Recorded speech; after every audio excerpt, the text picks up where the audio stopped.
A Complete Unknown is this year's annual biopic about a famous musician. This time it is Bob Dylan who is getting the biopic, played by Timothy Chalamet and directed by James Mangold. Mangold is no stranger to this kind of movie. Back in 2005, he directed Walk the Line, which was a similar type of movie about Johnny Cash.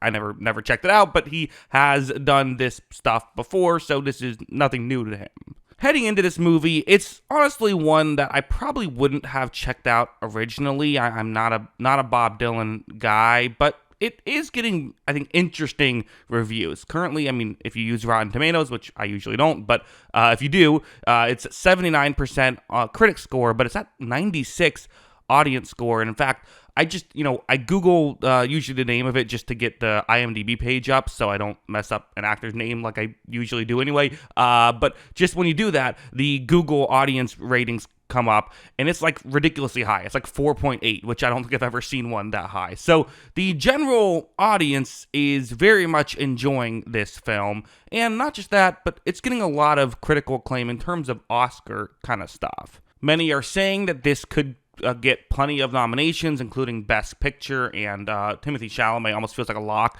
to be in the Best Actor nomination, to get a Best Actor nomination. So I figured, okay, well, why don't I check this out? You know, I like to watch all the movies that are nominated for an Oscar at the very least. So sure, let's see what's happening. I think to talk about this movie, you almost have to talk about your own feelings with Bob Dylan and his music, because to be honest, this is just as much a concert film as it is a biopic, and maybe even more so a concert film than a biopic. There is a ton of music that gets played in this one, and if that's what you're in for, I mean, you're in luck. This is what you want. And I do think that if you are a big Bob Dylan fan, this is probably going to be up your alley, and you're probably going to have a really good time with this one. Like I said, I'm not someone who dislikes this music. I think it's all pretty good. I enjoyed all of it. But it's not enough to carry a film for me, and I don't think this film had enough else to fully carry it, in my opinion. I think my biggest critique of this movie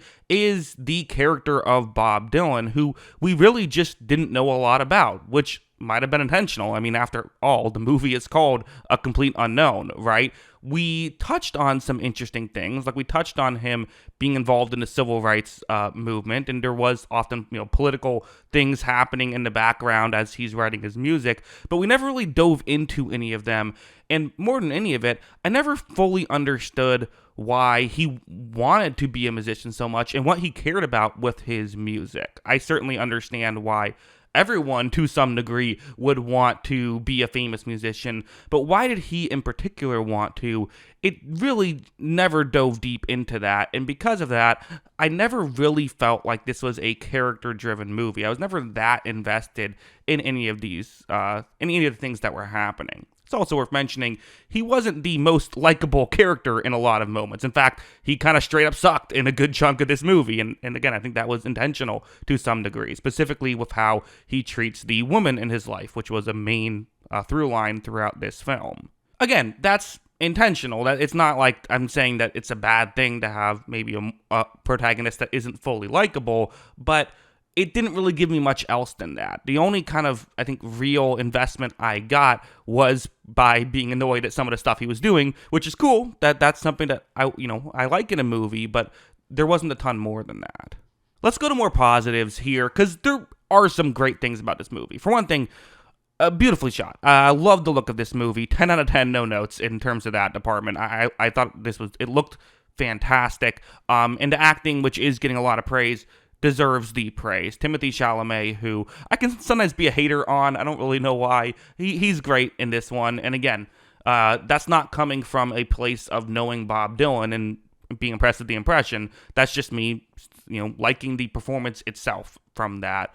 Edward Norton also very good. All the acting was very good. There's probably going to be some nominations because of it, and I won't complain about any of those. I think they're very good. And again, I wouldn't even complain about like a cinematography nomination. It looked awesome. It really did. And also, this is something that I have to mention is the sound design was great here. I get so annoyed with some musical films, and the sound design can often be a little bit off. And the way it usually works is, okay, you set the sound to be a certain level when you're making a movie, but it can be higher in some parts and lower in other parts. But then what the theater will do is it'll find the loudest part of the movie, and then essentially keep it so that part isn't too loud. But what sometimes happens is that then the rest of it is too quiet and you can't hear what's happening. This is especially the case in music films, when music can sometimes be higher and louder than the dialogue. But this one I thought was great across the board. The sound design all worked for me, which is it's difficult to pull off, but it's necessary in a film like this, and it does pull that off. So really, again, if you're going in here to see some, if you lived through Bob Dylan's hype and you like Bob Dylan, I see no reason why you wouldn't have a great time at this movie. There might be some things you don't love about it, and to me, I do think that there are some things that were just a little silly with this. I mean, some things were just, quite frankly, completely over the top and goofy in certain areas. I mean, it falls for what a lot of biopics fall for, which is things can get over the top, and almost you want to have all these moments in the movie. You have all these things that you want to throw in there, but in doing that, things can feel very rushed, which this film did. There were moments where I'm like, oh, like, I didn't realize time had passed. There was a moment when Edward Norton's character said, like, oh yeah, and here's my friend Bob. We've known each other for a month, and I was like, oh, it's been a month. I thought it would maybe it's only been a day. Didn't know, and that kind of happened a bit. And there were some, like, I think, shifts with the characters, things where I'm like, oh, I didn't realize you're like this now. At one point, Bob Dylan is kind of goofing around in the recording studio, and I'm like, I never pictured you as someone who would do that. Again, that kind of goes back to the character thing. I think I would have liked more getting to know the character, especially in a movie that is as long as this movie. It's a long one. It's 2 hours and 20 minutes. So I think that was kind of my biggest complaint. Especially when later on, there were some legitimately, like, I think, heartfelt moments, but they just didn't really hit for me because I didn't feel that much investment with the character. So should you watch A Complete Unknown? Well, if you're a big Bob Dylan fan, yes, rush out and see it. You'll have a good time. That's number one. If you're someone who maybe is like me, and again, we all like a Rolling Stone, right? That's all, we all appreciate that one. If you're like me and you kind of know that one, maybe you know a couple other songs, but aren't like a crazy Dylan head, should you watch this movie? Well, it depends on what you're looking for.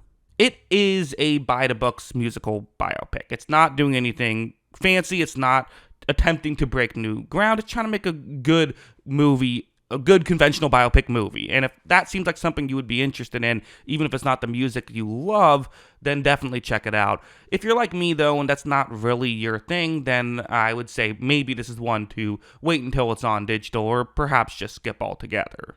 And if you're someone who doesn't like this kind of music, like, absolutely, it will not work for you. Don't watch it. It's not worth it. That's kind of where I'm at in terms of my recommendations. My overall score, I'm going to be lower on this. I'm going to give this a 4 out of 10. Again, just from my personal experience of my enjoyment of the movie. That's how I rate it. I had a 4 out of 10 at the movie theater, is the way I view this stuff. But again, I think there's some real talent here, and it's a movie that is made for an audience that is not me, and that's okay. Not every movie has to be made for me. That's my rating and my review. But if you're someone who, again, I hopefully, I think there is a person who could watch this review and be like, oh, I should check it out then. So hopefully that's you, and hopefully you have a good time.